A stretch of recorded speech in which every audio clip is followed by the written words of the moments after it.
1 second.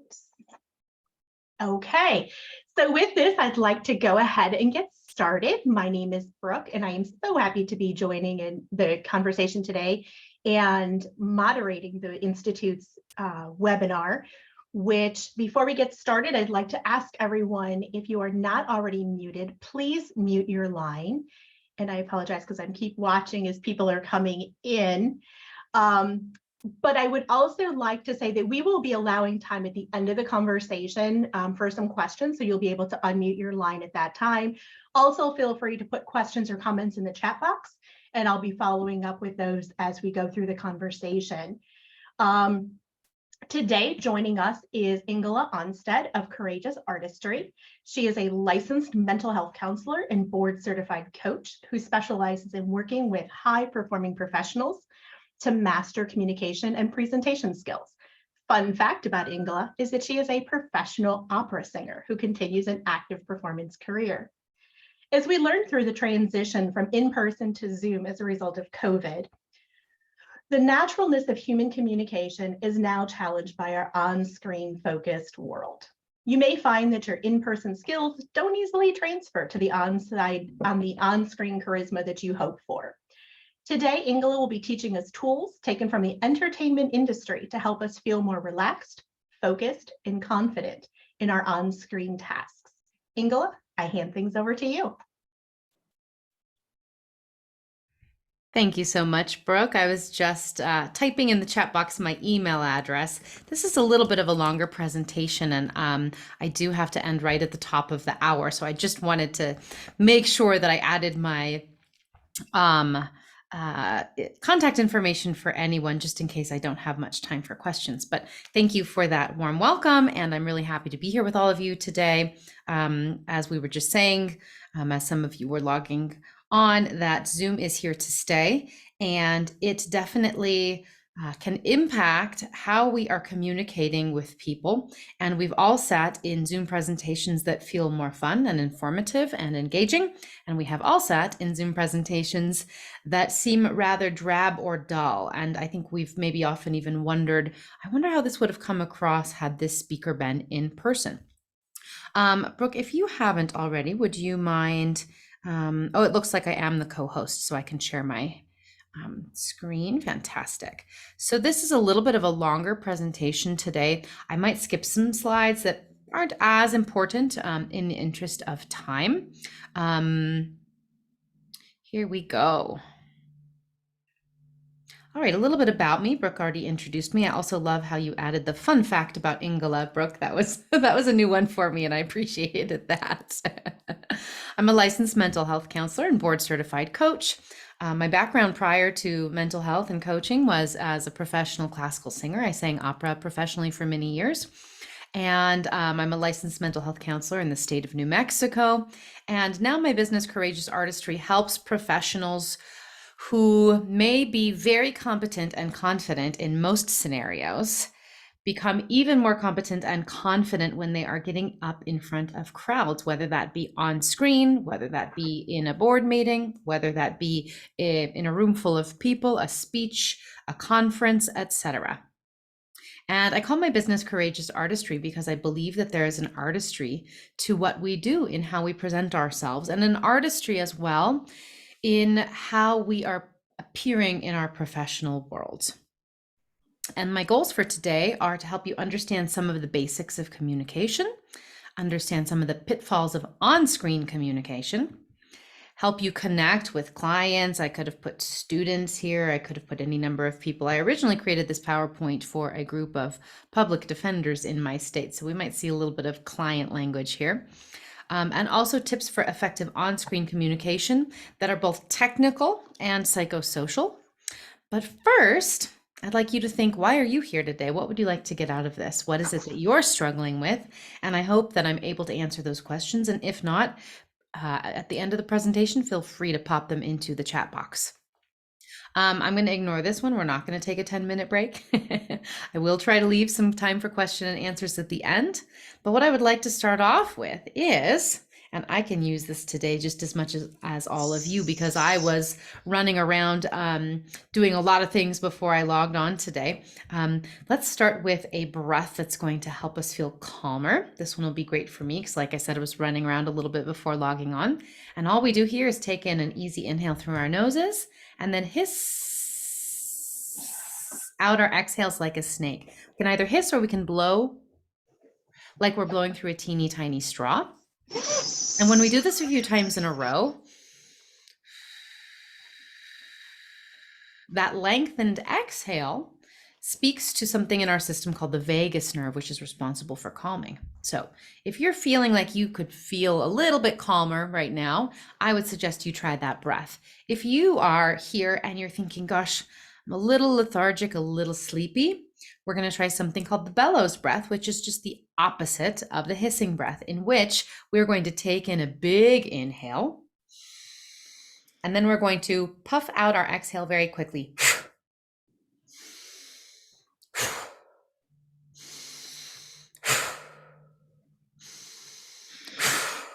Now, note to self, if you want to feel calm and you just tried that bellows breath, you might be feeling kind of agitated right now. But if you were feeling lethargic, hopefully the bellows breath helped you. I'd say try it 5 to 8 times in a row. But if you've tried them both out and one of them had an effect on you that you didn't like, go back to the other one. We can also, of course, use breathing strategies like this, some of which I believe I shared in previous presentations, to help energize us and or calm us prior to presenting over Zoom, because strangely, we can have just as many nerves over Zoom as we do in person. So what is it that we do find challenging about Zoom? I'll let you think on this for just a moment. I'm sure you're going to come up with some of the answers I've come up with.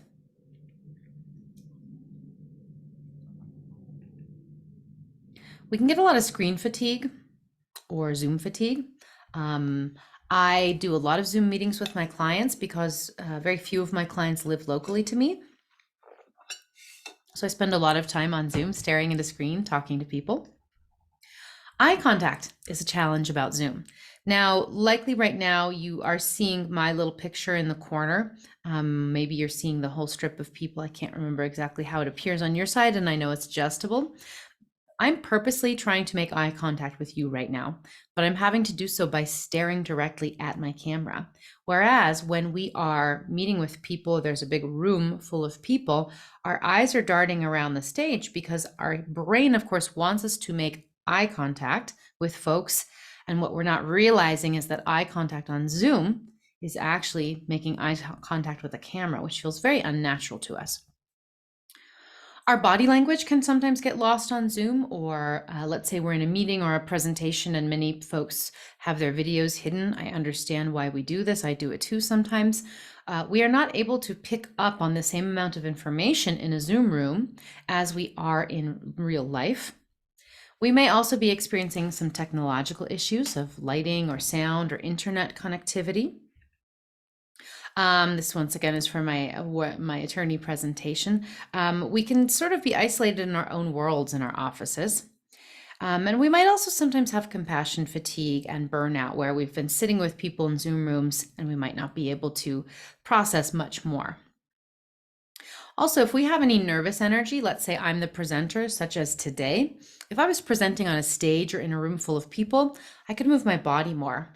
I could pace around a little bit. I would likely have more hand gestures happening. Right now, I'm sitting in a chair at my desk. So if I were filled with nervous energy, which I'm happy to say I'm only filled with maybe that much nervous energy today, but it happens even for me as the purported expert on all of this. There's not as convenient a way to discharge or burn off some of our nervous energy. What do we need to know about the basics of human communication? We have verbal communication, and then we have nonverbal, which is both everything we see visually and also what we're hearing vocally, not the content, but just the tone, quality, etc. Listening is a part of human communication, of course. Written, which we won't be talking about today. Can you guess what percentage of communication is verbal versus non-verbal? This is a really interesting stat. What percentage of communication is verbal versus nonverbal? Now, this is according to one supposed expert out there and a body of research, but I find the number really interesting. So think about it for a moment. Okay, drum roll, please. Verbal communication, at least according to one expert, makes up 7%. And by verbal communication, once again, I mean the content of what we are saying. That makes up 7% of overall communication. And nonverbal makes up everything else. So raise your hand and I will raise mine as well if you find you get hyper-focused on the content that you are sharing. We all do, right? Do we even stop much to think about how our voice, our body, our appearance might be coming across? We may think about it occasionally, but if this research is true, and let's play with the idea for a moment that it is, I would guess that most of us are severely under-focusing on many other aspects of communication and hyper-focusing on the content of what we're communicating. So let's think about how to improve the verbal content. If it is indeed only 7%, according to Dr. Albert Morabian, we can still work to improve our verbal content. And this means we want to be clear, concise, adapted to the audience. We want to try to use names when possible so that we are communicating more directly with folks in the Zoom room. And incidentally, stress or anxiety lessen our ability to process verbal content. So whether that is for me as the presenter, if I'm feeling high levels of stress and anxiety, or for you as an audience member, if you are, that means we are going to have some communication breakdown. And hey, who doesn't have stress and anxiety as a part of their everyday lives, and or who doesn't have days where our stress or anxiety are much higher than other days? So that's something to really take into consideration, that when we are in fight, flight, or freeze, and this is a gradation, it's not an on-off switch, our prefrontal cortex, which is partially responsible for language processing, does not work as well. In fact, it is losing blood flow because blood flow is being shuttled to our lizard brain or limbic system, which is in charge of keeping us alive and surviving. So here are some of the aspects of nonverbal communication, and we're going to focus more on these today. Our voices, our facial expressions. If any of you attended my stage presence webinar last month, I suppose, maybe 2 months ago, I spoke about this in there. Eye contact, or lack thereof, body language, our environment. So everything you see in the room around me is, of course, also impacting or influencing my ability to communicate with you. The smell, which is not something that smell of another human, which is not something we have to worry about in Zoom rooms, but it is an aspect of nonverbal communication. And of course, our appearance and any tension we may be holding in our bodies. As well, our movements or lack thereof. I know that when I'm presenting on a stage, I like to walk around a little bit. I like to be able to use my body to communicate points. And once again, as I mentioned before, here today, presenting on Zoom communication on Zoom, there is only so much I can be moving my body in order to express myself. So if we think about voice as being about 38%, according to Dr. Morabian, of our communication, here are some aspects that contribute to our vocal perception. So our pitch, or the frequency of our voice, whether we have a low voice or a high voice, or when our voices change pitch, like I'm purposely doing right now. I'm speaking a little higher and then I'm going a little lower, right? Our tone quality, this is maybe words such as shrill or warm, or what else can I think of? Pleasing to the ear. We all tend to instinctually recognize when another person's voice is attractive to us. And we also have the ability, we won't get too much into this today, to change some of our vocal quality if it is not pleasing to us. The volume at which we are speaking, of course, impacts our listeners, our inflection, and then maybe most of all, the rate at which we are speaking. Now, today I am purposely slowing down a little bit. I'm being mindful when I present about slowing down because I know about these things, and I know that in order for your brains to process this information I'm giving you, I cannot speed through it too quickly because your brains will stop being able to process as much of the information. So our voice also communicates our emotional state. How quickly can you tell when you talk to a partner or spouse or child or parent or good friend what their emotional state is that day? We can tell almost instantaneously when we get on the phone with somebody and just hear their voice, or when somebody walks in our door at the end of the day. When my husband walks in and says hello, I can usually hear within 1 or 2 words what his emotional state is. So this is something we also pick up on. How might we go improving our voices? Many of us do feel self-conscious about the sound of our voice. And this is a very human worry. I have yet, I think, to meet a person, unless they have a lot of experience in this, who says, oh, I'm perfectly comfortable with the sound of my own voice or how it sounds on a recording. Why is this? Well, we cannot actually truly perceive how we sound. I can obviously hear myself as I'm speaking right now, but I'm hearing myself as filtered through layers of my own tissue and bone. Whereas you hearing me on the other side of the screen, you're actually, even though it's beamed electronically over to you, you are probably hearing a better interpretation or truer interpretation of what my actual voice is over my own interpretation. And here's what we can do to improve our speaking voices.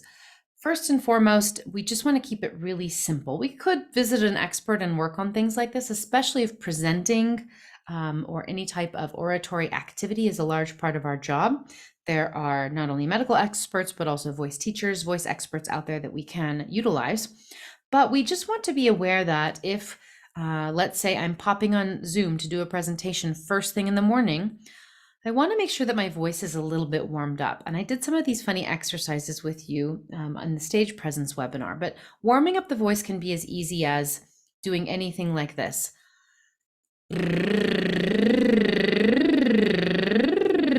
Now, some people have trouble blowing bubbles like I'm doing or doing the motorboat. You can also do raspberries with your tongue out.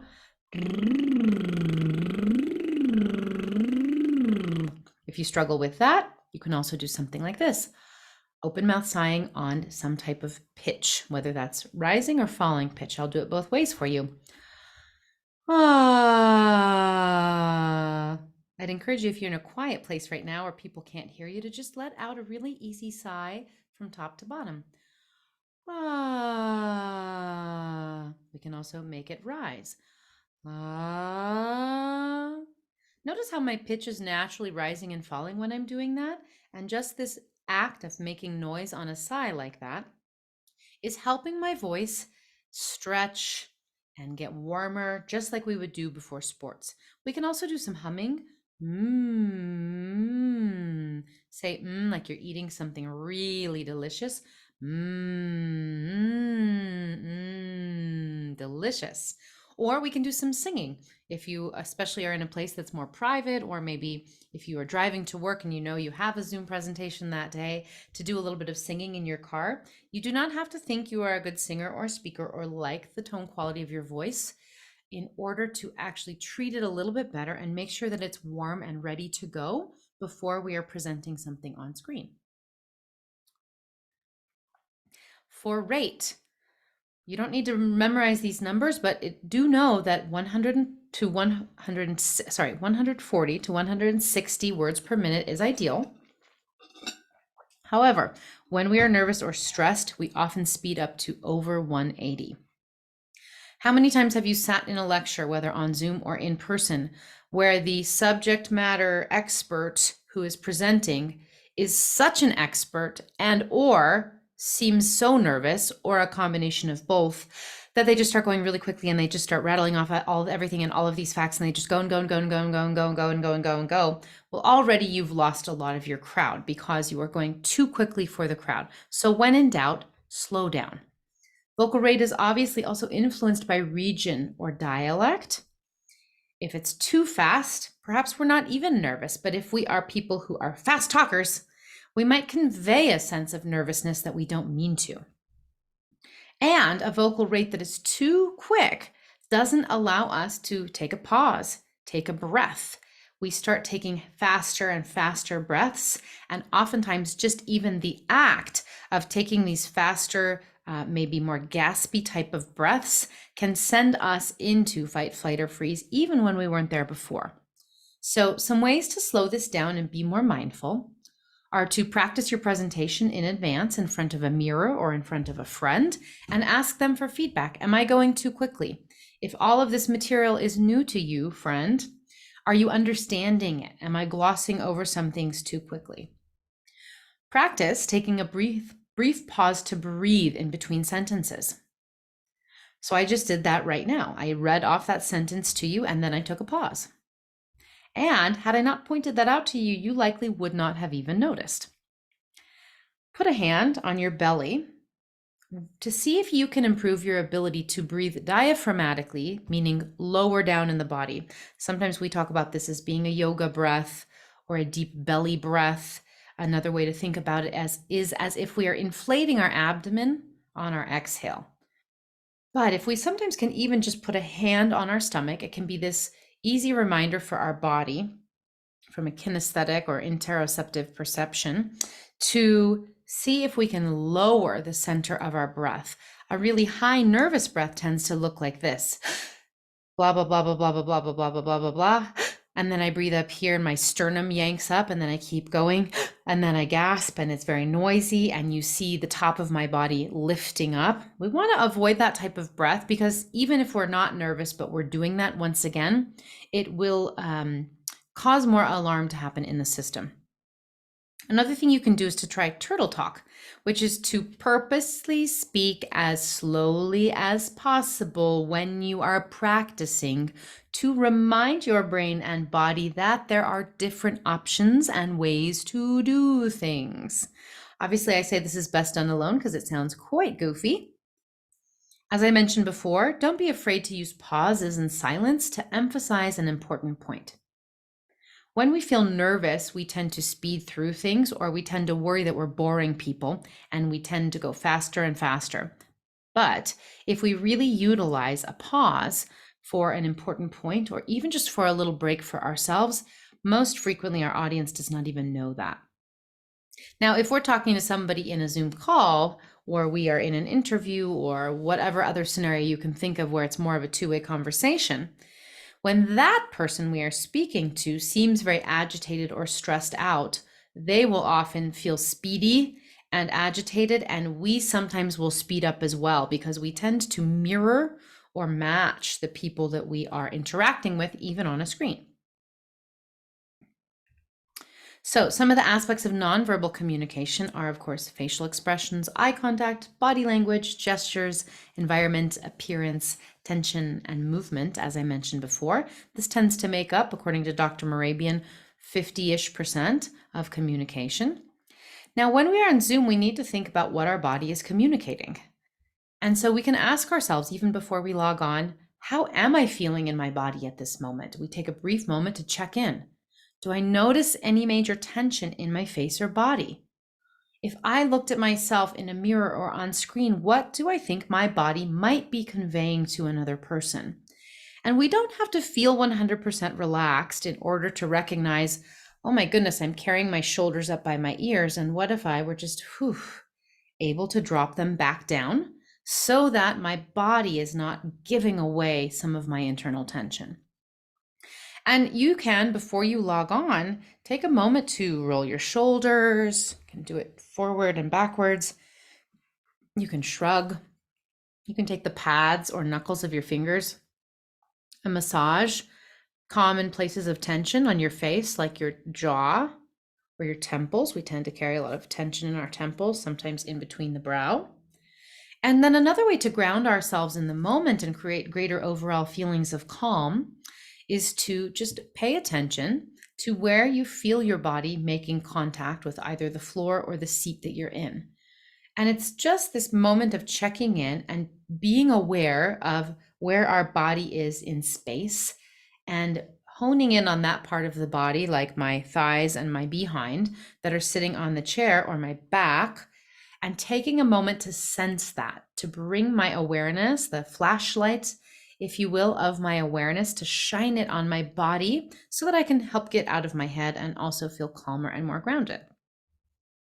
Now, if we are in the type of Zoom meeting or presentation where we might also be listening, we want to try to appear as active and engaged as we can. And this is tricky. We're going to get into the technology behind this a little bit more later. But when people feel heard, they tend to feel more calmer and more cared for, but we can't do it in the same way that we would do in person. So we want to watch out for the common trap of rehearsing what we're going to say next while someone else is speaking. And this can be tricky because we oftentimes are jumping ahead in our brains thinking, oh, well, they're asking me this question and I'm going to answer it in this way or refute it. But there's nothing wrong with just taking a deep breath as someone else is talking or asking a question and reminding ourselves that I'm capable of answering this and I can also take my time. I don't have to already be jumping to what it is I'm going to say next. And also, one benefit of this is when we're actively listening, we are literally processing more verbal content.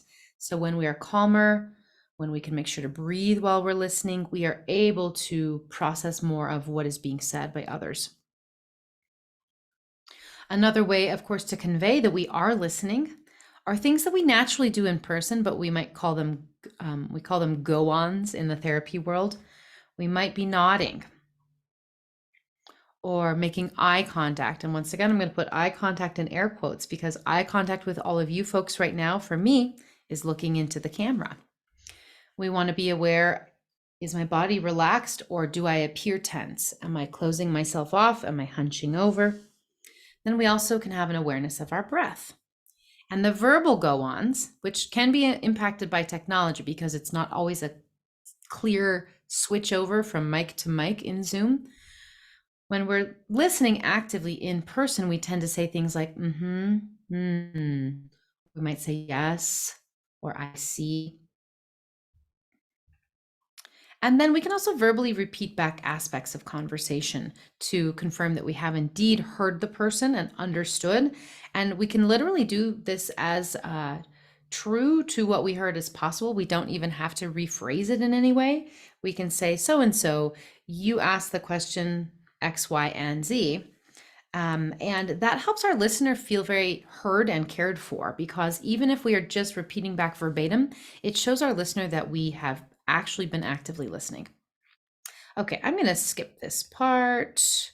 We don't have time to go into this today. I'm going to go back one. Okay, let's get into the technological aspect for effective communication on Zoom. I liked this little cartoon image that I found waving the frowny face white flag, help. I'm guessing that most of us have a lot of skills already on Zoom. We understand the technology. We understand basic lighting, perhaps, and what to do and what not to do. But I want to get into some more specifics today because there might be some things here that you haven't been thinking of that could help you just feel like you are making a better presentation, or you're putting your best foot forward when you are doing something important on Zoom. Lighting is a big one on Zoom. I'm sure you've all noticed this already. It can be tricky, of course, due to where windows or lighting is placed in our office or our home. We want to avoid backlighting. Now, I have a little sliver of backlight in back of me, but what I did before is I logged onto my own Zoom room to see myself and to see how backlit I actually was. I left just a slight bit open, and that's because I have pets that are laying on the floor right now, and they love to lay in that little itty bitty patch of sun. But in avoiding backlighting, what I'm also doing is using a ring light, which is the little device you see here in the picture on the left, or a desk lamp is also possible. But this ring light is right in front of my face right now. And I live in beautifully sunny Albuquerque, New Mexico, but that's the east side of my house. So this room tends to be a little bit, and I'm in the west side of my house right now. This room tends to be a little bit darker in the mornings. So I always make sure that I'm using my ring light. Anymore, you could get something like this off of Amazon or any local store that either clips to the top of your monitor, like the one that you see here, or mine is on a stand. They are inexpensive, and being able to really see my face and have my face be lit from the front is really increasing your ability to take in the information I'm sharing with you.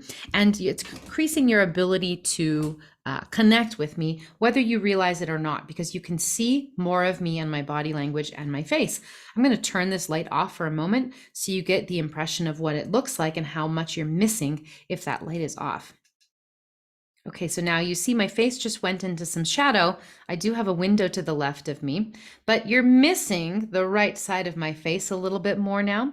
But when I turn on this ring light, you get more of my face. You see more of my eyes and my communication. So this might seem superfluous for some of you. You think, gosh, I don't know, what I have is fine, but you might be surprised by what an impression it can make on others when they can truly see your well-lit face and see you communicating, see your eye contact, see your smiles, etc.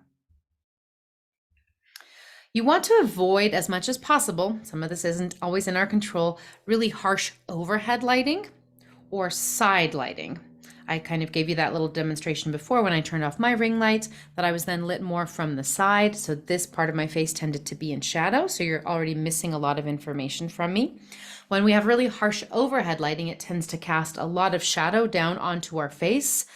We tend to see then only the high points of a face, but especially for most of us, our eyes are a little bit recessed in our skull, in our orbital socket. And when we have this very bright overhead lighting, like fluorescent, typical office lighting, like fluorescent lighting, we tend to not be able to read as much communication from someone's eyes. So you might want to pay attention to that and look into just getting a $10 little clip-on light for yourself that can go on your monitor. You also, this is really important, want to make sure your camera lens is clean. I work from a laptop, and so I can very easily put my, dirty thumb or finger, or just have put lotion on my hands and accidentally touch my camera, and it can become very smeary. So you want to make sure that you have those little, lens wipes or those little alcohol wipes that are meant for computer and tech usage, and make sure that your camera lens is clean. Now for sound, once again, some of this might seem superfluous to you, but if you are a person who tends to do a lot of Zoom communication, you might want to consider some of this. Using earbuds or a headset, you might want to pay attention to your distance from your computer mic. So I know that on my computer where the mic is located by, I actually have an external microphone. So I'm going to show this to you real quick. I do a lot of Zoom presenting and speaking, and I have an external, what's called a USB mic right now. I think you can find these in a price range. I do them. I also guest on podcasts. So you can see it's the one I put in this photo. This one's called the Blue Yeti. And if it were off right now, I'm not going to turn it off because I don't want to monkey around too much. Well, actually, for effect, let me turn this off, and we are going to, you're going to see in just a moment. Let's see, I'm going to turn it off and then turn it back on. So I'm going to keep speaking, and I'm going to move my microphone to just my computer mic right now. So I'm speaking. Do you hear a difference in the quality of what I'm saying? Okay, I can see Brooke nodding. That's good. Okay, so now I'm going to turn my USB microphone back on, and I want you to hear the difference in the sound quality. It makes really, truly a world of difference, because although my laptop is rather new, this is much more sophisticated technology, and I can be heard much more easily. And it's also then a comfort for me, because I know that when I'm using this microphone, I can sit at this distance from my laptop and I don't feel like I need to shout. I don't feel like I might not be able to be heard. And that can, of course, be a very, very important part of communication. So let's see. Let's move to the next one. Okay, another thing, specifically if we are using Zoom, these are sort of more advanced techniques. You can go to adjust background noise. So you would click on the little downward caret or the little downward arrow next to your mute button. You would click on audio settings. This screen to the right would pop up. You can look for this command that says suppress background noise. So if you happen to be in a very noisy environment, you could suppress it on the high level. If you were just in a lower background noise environment, let's say people around you were typing or there's some faint sounds in the background, you could adjust it to low. And this can oftentimes make a big difference for our listener. So it could be something interesting for you to experiment with. Angles. Okay. We all have seen, especially when the pandemic first started, the folks who just can't quite seem to get their angles right on Zoom. And it makes such a difference, especially if we want to be perceived as a good communicator, a person of some authority on the topic on which we are speaking, etc. So I find more often than not, we tend to see the example on the left where we are looking at somebody from down below. And not only does it look a little silly, but we're getting so much more of this young woman's body in the actual view versus her face. So we want to make sure that as best as we can, and this is sometimes determined by our tech setup in our offices or homes, that our camera, if you look at my little picture right now, that our camera is as close to eye level as possible. Sometimes, I didn't do this morning, but sometimes I will even prop up my laptop on a thick textbook. So that would be like I'm doing right now. And that would probably even be a better angle than I was at before. This is subtle. These are subtle differences, but they can really make a big difference in how we are coming across. So once again, camera level close to eye level, not too far above or below. Using a stack of books or a box if you need to prop up your monitor or laptop or tablet if your camera does happen to be too low. And then of course to tilt the camera or the screen down if the angle is too high. Distance is perhaps something you have not been thinking about in your Zoom communication. I find for myself, if I'm sitting right here and I stretch out my arm towards my camera, I can just about touch the top of my laptop. Maybe I'm a fingertip over the top of my laptop. This tends to give us the view, and now I got to pull myself back up, where you can see me from my sternum on up. Now, I will get kind of silly here for a moment. If I were too far back and I had my camera too far away from me, suddenly the perspective has changed a lot. My face within your view is much smaller. You're getting a lot more of the background. You are not able to read as much from my presentation as you are if I can get here a little bit closer, about arm's length away. Now, there's probably also a too close version in which my head is too large in the screen and I probably look a little scary and like I'm staring you down or intimidating you.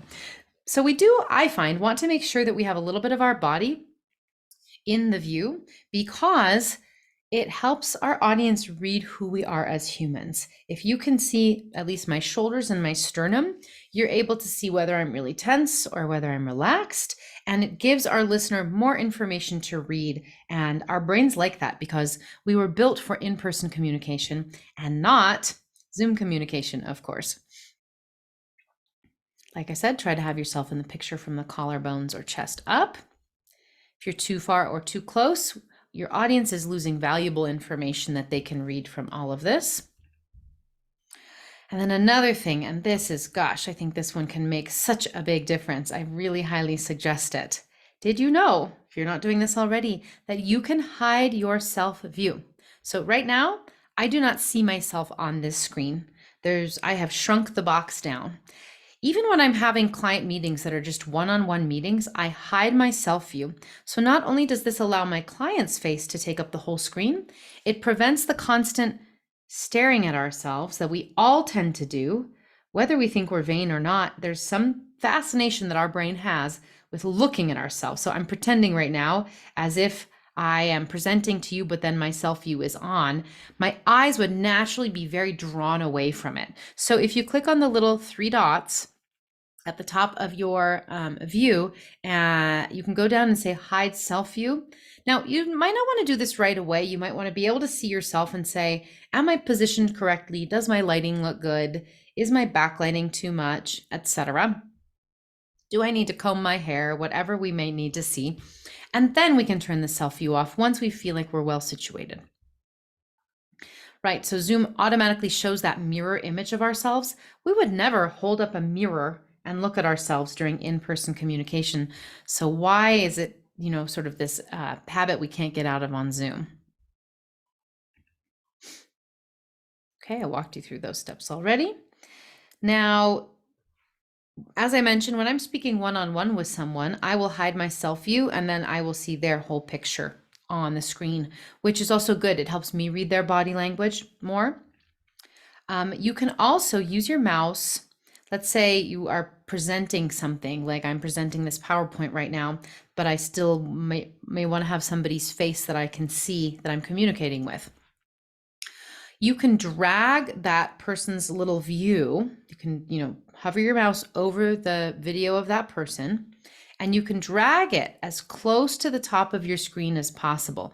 So notice where my finger is. My finger is very close to my camera right now, and I'm blocking myself out. So I would want to just drag that person as close to my camera as possible so that when I am attempting to make some eye contact with the person, I'm as close to my camera as possible, because if the person we're speaking with, if this is more of a two-way thing or a 3, 4, or 5-way conversation, if we have all of the people's faces way at the bottom of our screen, far away from our camera, that means in our attempt to make eye contact and converse with them, we are having to look way down here and our eyes are no longer present with them. This eye contact issue can really make such a world of difference in our Zoom communication. And I also like to suggest that folks just take a sticky note when they're first learning how to do this and maybe draw an arrow on it. And then I would paste it behind my camera with the arrow pointing at my camera to remind my eyeballs to try to look at the camera as much as possible versus either at myself or at my client or at the audience. And then when you're doing larger meetings with a lot of people, try to choose the active speaker view in order to avoid the Brady Bunch effect. I think active speaker is great because it'll block out the other faces. It can be mighty distracting on Zoom to be looking at your audience, especially if your audience is only semi-paying attention, or maybe doing something else, or maybe distracted. It can be very distracting to see these eyeballs sort of going every which way on screen, and we would never be having the same experience in person. Okay, screen health and Zoom fatigue. There's a convenient rule out there, the 20-20-20 rule for eye health. For every 20 minutes that you're on screen, of course, I haven't done this yet today, look at an object 20 feet away for 20 seconds. So we have so much narrow view and narrow focus in our screen focused world that in order to keep our eyes healthy, we want to be able to find something. So if I look out my window, I can see a beautiful big tree at my neighbor's house with yellow leaves about 2 doors down. So I'm not sure if this is, it's probably more than 20 feet away, but I'm just going to choose to focus on this, and I would count to 20 and then I could come back. We also blink less often when we're looking at screens, so our eyes get drier. You could consider, they make these cute little, I haven't bought one yet, but they make these cute little desktop mini humidifiers. Could be great for folks like yourself who live in a colder climate in the winter. New Mexico is, Albuquerque's at high elevation, so we do get cold in the winter, but we're a high arid desert area, and so it's very dry here anyways. They make these neat little USB plug-in humidifiers, little tiny itty bitty desk humidifiers that you can add to your desk that are just going to help you feel more hydrated, help your eyes feel better, help all of your mucous membranes feel better at your desk. And then if you are on Zoom a lot, take breaks, get up and stretch, do some breathing exercises. And, out of everything I've shared today, I think don't get overwhelmed. Just maybe pick a few small ways in which you can make positive changes, either for your health on screen or for your ability to present and communicate effectively when on Zoom. In fact, if I were going to design maybe the top 3 strategies for people to try, I would definitely start with working on your ability to make eye contact. So drawing that little arrow and putting it close to your camera to remind you for a while, hey, what actually is perceived as eye contact on the other side of the screen is me looking at my camera as much as possible. I would say hiding your self view is a really important one so that you're not so distracted. That way you're staying calmer, you're staying more focused. I would also make sure that your lighting is adequate. Maybe that even more than the sound piece, but making sure that your lighting, that you're being front lit well, if you possibly can. That might take changing up some things in your office. It might just take spending $10 or $20 on a little clip-on ring light, or changing the location of a desk lamp so that you are being more lit from the front. Okay. And gosh, I'm glad I was able to wrap this up in time because there was a lot of information here. So I'm going to stop sharing. You have my email address there. I also put it in the chat box, but I'd love to hear any impressions or any questions. And if there aren't any questions, that's fine too. But what's something that you would like to take away from this today?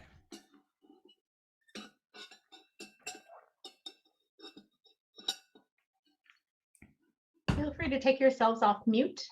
Yeah, we're a small group of people, so if you want to just pop on and ask me a question. I have a question for you. Sure, go ahead, Seamus. Thank you. What was the I've been taking notes on and off here. What was the breakdown for how much communication we do non-verbally? We have the 7% for the verbal, for like the content of what you're saying, and I've got 38% for your voice. 55 for visual. 55 for visual. And good note taking, Seamus. I knew I was missing one of them. 55 for visual, yeah. So I only had 45%, so now I'm missing some. Yeah, and there have been people out there. I did a little bit of a deeper dive into that research. Some people argue with that, but I think it's an interesting mental exercise, if nothing else, to help us see that all of us just hyper focus on the content piece. We get so concerned with the actual words we're saying, and really we are missing out on a whole world of information that we are sharing via our voices and our bodies. And I hope that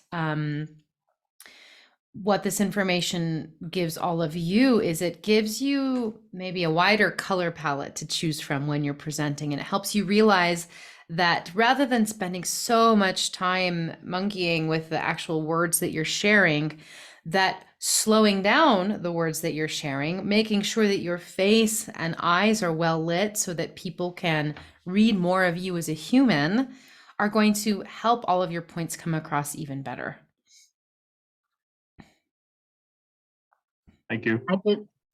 I just wanted to say, as a high self monitor, I appreciated the suggestion to minimize your own picture, so that you're not focusing on that, because I tend to do that. I'm watching myself talk every, the lighting things, that was very helpful. I found, because I'm always trying to negotiate that and not sure exactly how to fix it, but this was very helpful for understanding that. Good. I'm glad that helped, because that hiding self-view is just the easiest thing in the world to do. And it can make such a world of difference. I find that until I got consistent with doing that, especially when I was giving a presentation, because I pop into Zoom rooms like this on a fairly regular basis. And many times it's groups that I don't know. I don't know who is in there. I don't know how many people there are going to be. There are all these elements that are out of my control.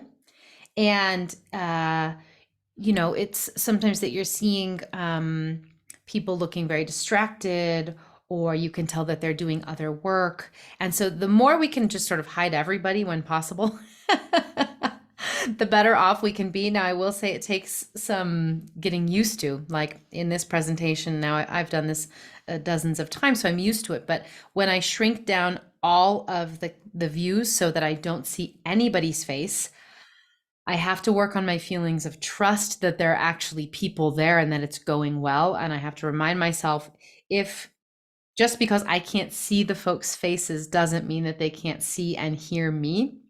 But trying to take in all of the Brady Bunch faces at the same time while also presenting something is very, very distracting. I find it's actually more distracting than taking in the energy of a room that we're standing in. And also, let's be real, when we are in person, people tend to be on better behavior. So they are not multitasking as much. They are having usually better eye contact. Their bodies are more turned towards you. There's more body language you can read. SB is asking, to that point, do you have any strategies for getting participants to turn on video if they're off video so you can pick up visual cues? Oh gosh, I wish I did. I know that it can be very disheartening sometimes when we have something we want to get across or convey. And I know my husband is in higher ed, and when he was teaching Zoom classes, he was saying, I feel like I'm speaking to nobody because everybody's camera is off. I think all we can do is use our words and ask politely and maybe give them the reason why. I would love to see your faces so that I can know who I'm communicating with and if this is resonating with folks. Now, that's also tricky because I think the reason we want to pick up on the visual cues is in order perhaps to know that we're doing a good job or that we're capturing the attention of our audience. And I just have to be really clear with myself that I can't have those expectations when I'm presenting on Zoom, because although people's eyes might be going away or they might look like they're doing something else, I'm engaging what we call mind reading if I'm making the assumption that they don't like it or that they're not paying attention. Sometimes people can be getting something from a presentation even when they are, staring off to the side, or they look like they're doing something else next to it. So, for some people, having the videos off might actually be more helpful, because then it's just your job to do the best you can do and not to try to read the room all the time. I think it's probably highly individual. Anyone else? Well, great. Well, thank you all for being here today. I hope you found one or two takeaways that you can find helpful in your everyday lives and make you feel like you are more confident on Zoom. It's interesting. I have a lot of clients that come to me who maybe have mastered fear of public speaking, and now they're finding that when they're presenting on Zoom, a whole new host of fears are coming up. So if you do feel worried when you're on Zoom and feel like, gosh, why am I so nervous? This should be easier than in person. Why am I struggling? Take a load off. Just know that it's fairly normal. My personal take on this is that our brains, as amazing as they are, they haven't yet adapted to the ability to speak on a screen and not actually know what's happening on the other side. So whether we're creating a video that's being shared, like many of the entrepreneurs I work with create video for social media that's being shared, or whether we're presenting in a Zoom meeting like this today, I don't know how I'm coming across to you because I can't read you.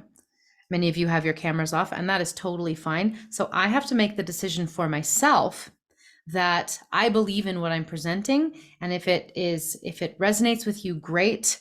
But if I find myself obsessing too much about whether someone liked what I did, whether they found it helpful, that is going to take away from my ability to communicate to you, because my brain will be very distracted. But once again, it's very natural for our brains to be distracted by this, because if we were in a real room with people, we would have so much information to read from the other humans, and that's what we're used to in our human brain. And all of this, I don't know who's on the other side. I can't see them. Are there 1,000 people watching this video that I put on social media, or 2? It can feel very alarming because I think there's an element of mystery to it that our brain doesn't quite cope with very well.